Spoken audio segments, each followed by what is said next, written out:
Right, Shalom, Yasharala, Shalom. First and foremost, I want to give Kal Halal Yahweh, Bahasham Hamashiach Yahweh Shai. That is to say, all praise to Yahweh, in the name of the anointed Yahweh Shai. Yahweh being the name of the Heavenly Father, and Yahweh Shai being the name of the man that the world ignorantly calls Jesus. Back with Torah Monday. So we're just going to jump straight into the opening precepts. This is Deuteronomy chapter 6, verse 17. Ye shall diligently keep the commandments of the Lord your God, and his testimonies and his statutes which he hath commanded thee. So this is another commandment, right? This is in Deuteronomy, and when it says ye shall, that's a commandment, right? It's like thou shalt not, thou shalt. So we are not just commanded to keep the commandments, but we're commanded to do it diligently, right? To be diligent in keeping the commandments, to make sure we're keeping the commandments, right? And the testimonies and the statutes, right? We have to do it diligently. We have to be on point, making sure that we're doing it, checking those food packagings, right? Checking those shirt labels and things of that nature, right? So the next opening precept, Joshua chapter 1, verse 8. This book of the law shall not depart out of thy mouth, but thou shalt meditate therein day and night, that thou mayest observe to do according to all that is written therein, for then thou shalt make thy way prosperous, and then thou shalt have good success. So when it says that the book of the law shall not depart out of thy mouth, it's not saying that you can't speak about the law. It's the exact opposite. It's saying that there shouldn't be times where you're not speaking about the law, right? Everything you talk should be according to it. When it says it shall not depart out of thy mouth, it means it has to always be in your mouth. You have to always be speaking this. That's not to say 24/7, 365, you're just talking about the law. But you have to talk about it often, right? Every day. It said meditate in it day and night. Think about this law day and night. Read a chapter. Get into the law. Meditate on the law day and night so you can make your way prosperous and find good success, right? So the chapter we're going to be reading today is Deuteronomy chapter 23. Okay. The context of the beginning of this chapter is to do with the congregation and temple service, right? This is Deuteronomy chapter 23, verse 1. He that is wounded in the stones or have his privy member cut off shall not enter into the congregation of the Lord. So if you're castrated, right, you can't enter into the congregation. Right, a bastard shall not enter into the congregation of the Lord. Even to his 10th generation shall he not enter into the congregation of the Lord. When you look at that word bastard, it goes into somebody who's like an incest child and things like that. Right, which is why in verse 3 it goes on to say, an Amorite or Moabite shall not enter into the congregation of the Lord. Even to their 10th generation shall they not enter into the congregation of the Lord forever. Now it's going to tell us a reason in verse 4 why the Amorite, which is the so-called Japanese, Salakia. So it's going to tell us a reason why the Amorite, which is Ammonite, which is the so-called Japanese man, and the Moabite, which is the so-called Chinese man, cannot enter into the congregation. It's going to tell us a reason, but one reason was stated in verse 2, which is because they are incest children, right? The Japanese and Chinese come from the result of an incestuous encounter, let's say. So Lot sleeping with his daughters. Sleeping with one daughter led to the Ammonites, the Japanese. Sleeping with his other daughter brought about the Moabites, the Chinese, right? And this, of course, was done while he was drunk and unaware. So, verse 4, because they met you not with bread and with water in the way, when ye came forth out of Egypt, and, and because they hired against the Balaam, the son of Beor, of Pethor, of Mesopotamia, to curse thee. Nevertheless, the Lord thy God would not hearken unto Balaam, but the Lord thy God turned the curse into a blessing unto thee, because the Lord thy God loved thee. Thou shalt not seek their peace nor their prosperity all thy days forever. So you're not seeking their peace or prosperity, right? Forget about them. Verse 7, now this is where things get a little bit tricky, right? People in Christianity will bring out this verse so much, right? They'll bring out this verse so much. It says, thou shalt not abhor an Edomite, for he is thy brother. Thou shalt not abhor an Egyptian, because thou wast a stranger in his land. So, they're going to take this and they're going to say, oh, you have to love everybody. You can't hate Edomites, right? They're going to focus on the Edomite part. They're not going to mention the Egyptians. More time. So they're basically going to say, oh, you can't hate Edomites. That's what they're going to say from this. Salakia. And they're going to say that you have to love everybody. But is that what this verse is saying? No, not at all, right? Remember the context. This is about who can and cannot enter into the congregation of the Lord, right? Who can and cannot. Who cannot do temple service, right? Not do temple service, but like bringing an offering to the Lord. The Ammonites and the Moabites, they can't do that. The Edomites, well, let's read on. The children that are begotten of them shall enter into the congregation of the Lord in their third generation. So the third generation, after we have them in subjection, can enter in. Before that, they can't, right? This is when we have them in subjection. They can come and offer to our God. Because when you see that word abhor, it means consider abominable. So we can't consider them, it doesn't say anything about hating them. It says that we can't consider them abominable if they come to offer to our God when we have them in subjection. Right? We can't turn them away. They can come and offer. They can come and give an offering. Right? They're allowed to do that when we have them in subjection. They can give their offering to the Levites, and then the work can be done. That's fine. But it's not saying that we can't hate them, because even King David spoke on this. Let me jump to Psalms. The book of Psalms, chapter 139. And then we're going to get verse 21. Psalm 139. Okay. Verse 21. Do not I hate them, O Lord, that hate thee? And am not I grieved with those that rise up against thee? I hate them with perfect hatred. I count them mine enemies, right? So King David said he hates the people who hate the Lord, and he's grieved with those that rise up against him. Let's jump to Psalm chapter 83. Okay, remember that. He hates those that hate the Lord, and he's grieved with those that rise up against him.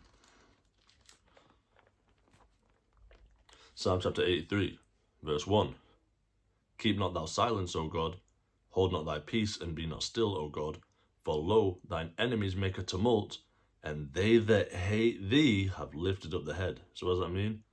Well, there's those that hate the Lord, and those that lifted up the head, which means going into that pride, right? Lifting themselves up and being lofty, and rising up against the Lord. So what? King David hates those who hate the Lord, and is grieved with those that rise up against. Now let's see who hates the Lord. Let's jump down to verse 6. The tabernacles of Edom and the Ishmaelites of Moab and the Hagarenes, right? Goes on to list some more. But the point being, and they name them first, the chief enemies, the tabernacles of Edom, right? So King David hates those that hate the Lord, and the Edomites hate the Lord. So what does that say for King David? He hates the Edomites. He hates those that hate the Lord. The Edomites hate the Lord. King David hates the Edomites. But there's no account of King David committing the so-called sin of abhorring an Edomite, the so-called sin of hating an Edomite. There's no account of that. There's only the account of Bathsheba, right? So we see from this that this is not talking about you can't hate an Edomite.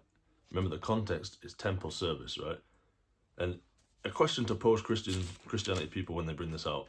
If you jump 2 chapters later from Deuteronomy 23 to Deuteronomy 25, verse 17, it says, remember what Amalek did unto thee by the way.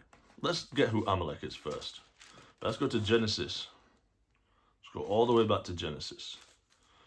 Right, we want Genesis.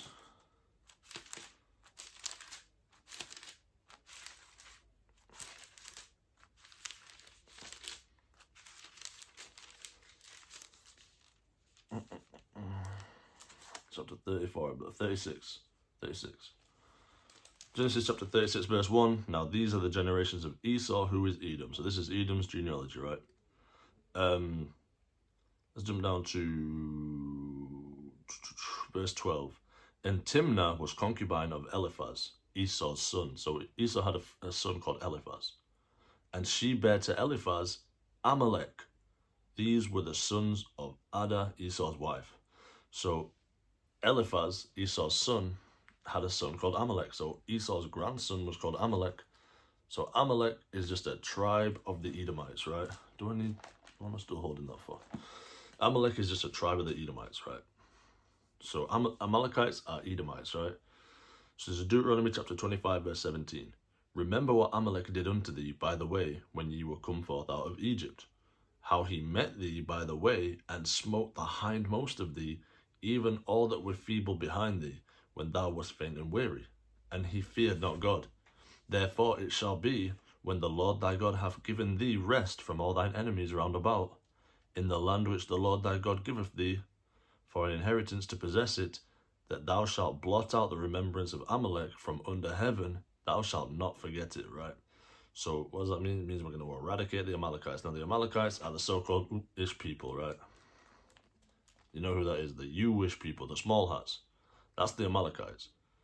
And we're commanded when we have dominion after Christ comes back, not just when Christ comes back, because we see King Saul was supposed to do this too, but he didn't. They were supposed to blot them out, right? None left. But that's an act of hatred. That's not an act of love. So, I mean, 2 chapters before I said don't abhor them, which is supposedly don't hate them, but then 2 chapters later it's telling you to hate them, right? It doesn't make sense. He's not going to tell you contradicting commandments. So this verse 7 in chapter 23 is just talking about you can't turn them away when they come to offer, right? But let's read on in Deuteronomy 23. Verse 9. When the host goeth forth against thine enemies, then keep thee from every wicked thing. If there be among you any man that is not clean by reason of uncleanness, that chance of him by night, which is what today would call a wet dream. So when seed goes out of a man, he becomes unclean until even. He has to wash, and then even comes and he'll be clean again. And whatever he sat upon, his bed or anything like that will be unclean also and has to be washed. So if there be among you any man that is not clean by reason of uncleanness, that chance of him by night, so what we call a wet dream, then shall he go abroad out of the camp, he shall not come within the camp. So for all you brothers who go and hold camp, when you're not clean, you can't be going into the congregation, you can't be going onto the line, reading, teaching, nothing like that. You can stand at the side and compel people to come in, but you can't be going and touching the brothers, dapping them up, making the camp unclean. The same way that back in the day, when we was actually in the camp, you would have to leave the camp if something like that happened to you, right? But it shall be, when evening cometh on, he shall wash himself with water, and when the sun is down, he shall come into the camp again. Right, so he'll have to wash himself, and then when the sun goes down, and it's the new day, he can come back into the camp, right? Thou shalt have a place also without the camp, whither thou shalt go forth abroad, and thou shalt have a paddle upon thy weapon, and it shall be, when thou wilt ease thyself abroad, thou shalt dig therewith, and shalt turn back and cover that which cometh from thee. So you're supposed to have a paddle on your weapon where you can dig, like a shovel, so that when you need to do your business, you go out of the camp, you do your business into a hole that you dig, you cover it back up, and then you walk away, right? That's how we would do our business in the wilderness, right?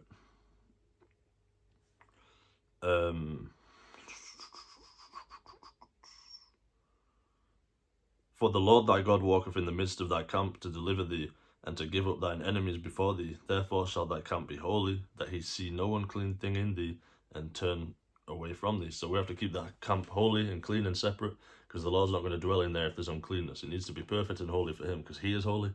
He's not going to dwell with unholiness, right? Thou shalt not deliver unto his master the servant which is escaped from his master unto thee. So if a servant escapes from his master, that means that he's being oppressed. He doesn't escape for no reason. So you can't deliver him back, right? Because he's obviously being oppressed. It says, he shall dwell with thee, even among you, in that place which he shall choose in one of thy gates, where it liketh him best. Thou shalt not oppress him. So you can't oppress him, right? You can't deliver him back, and you've got to let him choose where he wants to stay. There shall be no whore of the daughters of Israel, nor a sodomite of the sons of Israel. So the daughters of Israel are not supposed to be going out and sleeping with multiple men. You need one husband and one husband only. That's how it should be. So once you come into this truth, you might have had 10 bodies already. Lord willing, you don't. Because, like, I'm not going to lie, the more miles you got on you, the less desirable you are. But, you know, because it's not, we know this. It's not likely that you're going to find a woman today that hasn't already had a couple of men. So it's just not likely. The way things are today, it's so normal, right? But back in these days, it wasn't so normal. And it's not normal, really. It's just considered normal in this society, but we need to get back to those ways. So, sisters, you could have had 1 man, you could have had 20 men. Lord willing, you haven't. Because that is foul, I can't lie.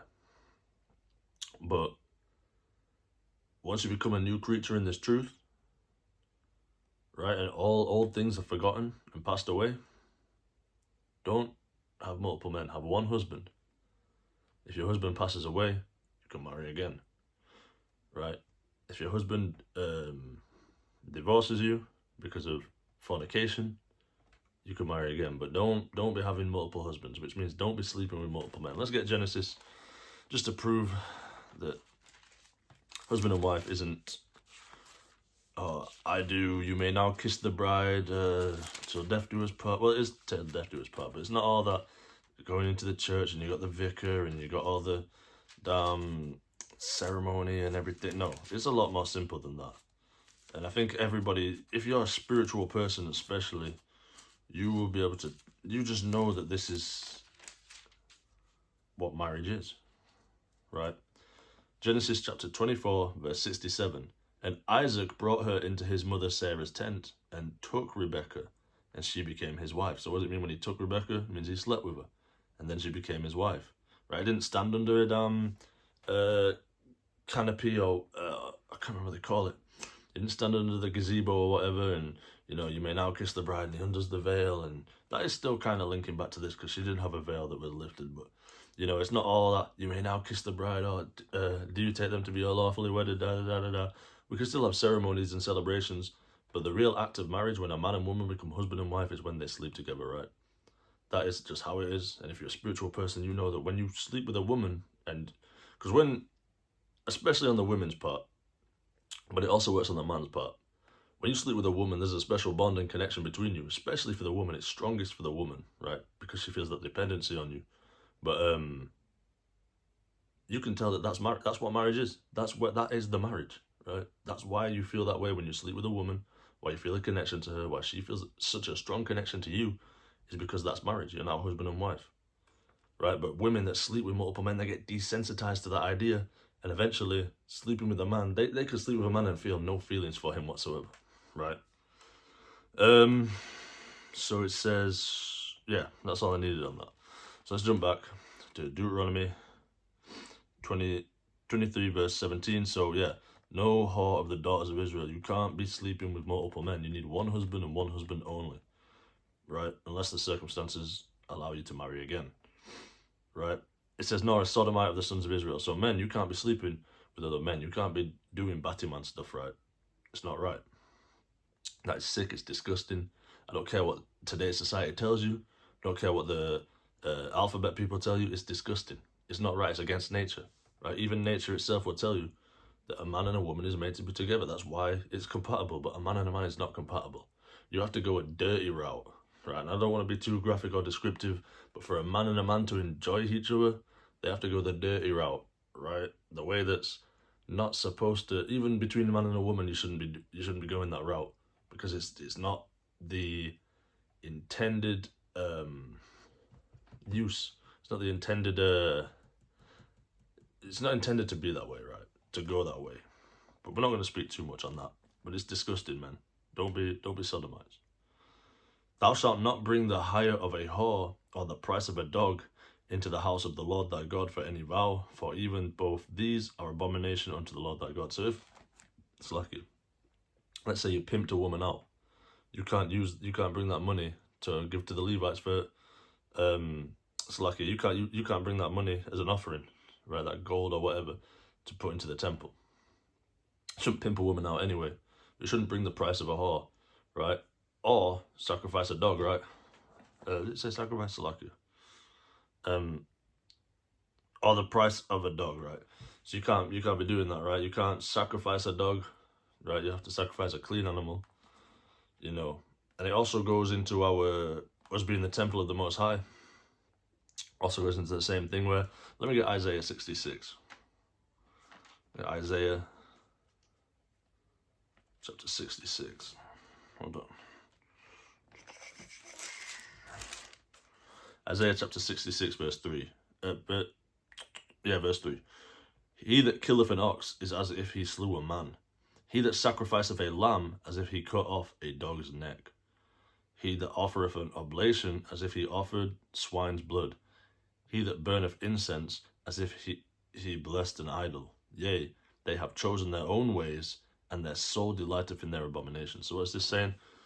People were bringing sacrifice, even though they were delighting in their abominations, they were choosing their own ways, but they were bringing sacrifice in insincerity to think that they were good. I remember teaching somebody, in fact, I'll get into that. So basically the context is, people would do things like, okay, I want to steal from my neighbor, but that's a sin. So I'm going to get this lamb prepared so that I can go steal from him. And once that's done, I can come, take the lamb. Now, obviously, stealing you have to return, so that's a bad example. But let's say it's like, oh, I want to eat some pork. I want to eat some swine. Right? You'd have to give a sin offering for that. So he eats the swine. He's got the lamb ready. So he can go and cook up some swine. Then he comes back. He's like, right, I've eaten the swine. Now I've got the lamb. I'm going to take that to the temple, do my sacrifice, and I'm good. God's good with me. So like here again. Yeah, they say God's good with me, right? He's cool with me. I've done my sacrifice. Everything's cool. But that's not how it works. That's insincere. I remember teaching somebody in this truth, and they would say, what if you were to steal and then just repent? What if you just go steal this or steal that and then just repent? And it's like, that's not how it works. That's insincere. Your intention was to sin anyway, right? So your heart is in the wrong place as it is, right?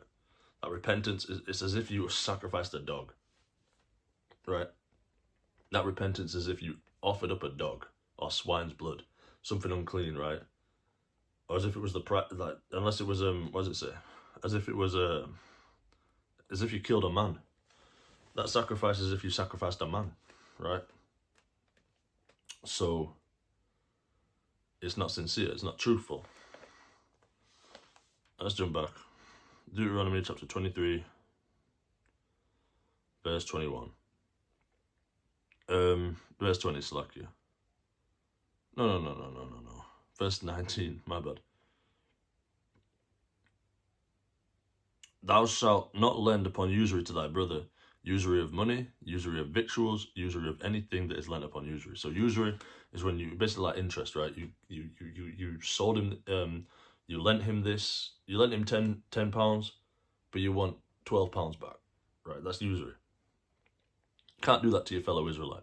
No interest charges. What he borrowed is what he gives back, right? So it says, unto a stranger thou mayest lend upon usury, but unto thy brother thou shalt not lend upon usury. Right, so you can lend to the heathen with usury, you can charge them interest all day, but not your brother, right? That the Lord thy God may bless thee in all that thou settest thine hand to do in the land whither thou goest to possess it.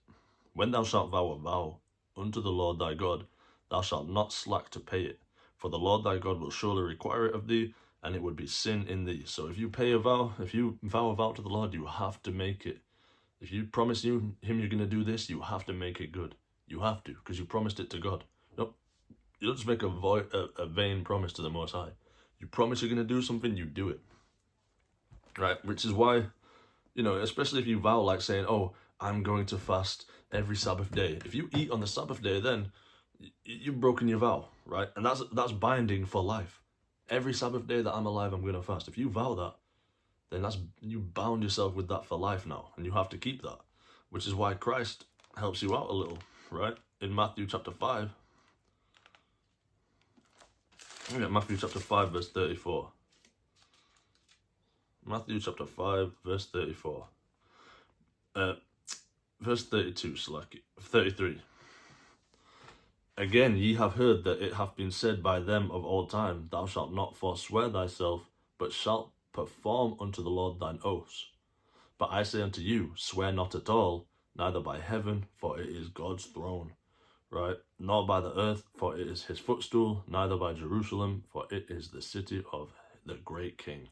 So Christ isn't saying you can't swear an oath, right? The law's not done away with. He's not saying you can't do that, but he's just helping you out. He's saying, hey, it's better off that you don't swear, because you're not going to keep it more time. So it's better off that you don't make these promises and these oaths and these vows, right?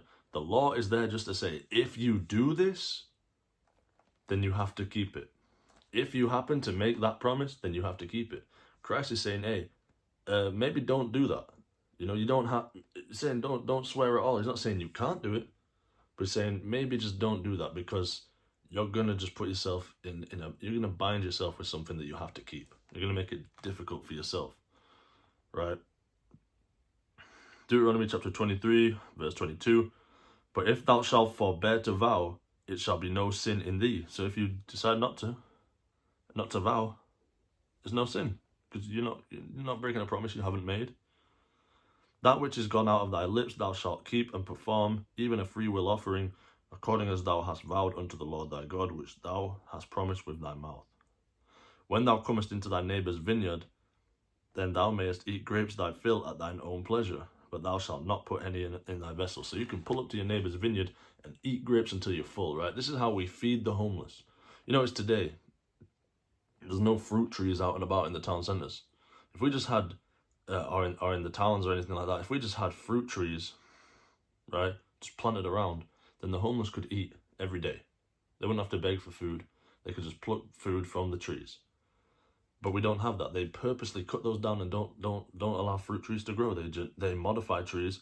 It's mostly male trees, right? Female trees, I believe it's female trees are the ones that bear fruit. They just plant male trees, right, that don't bear fruit, right?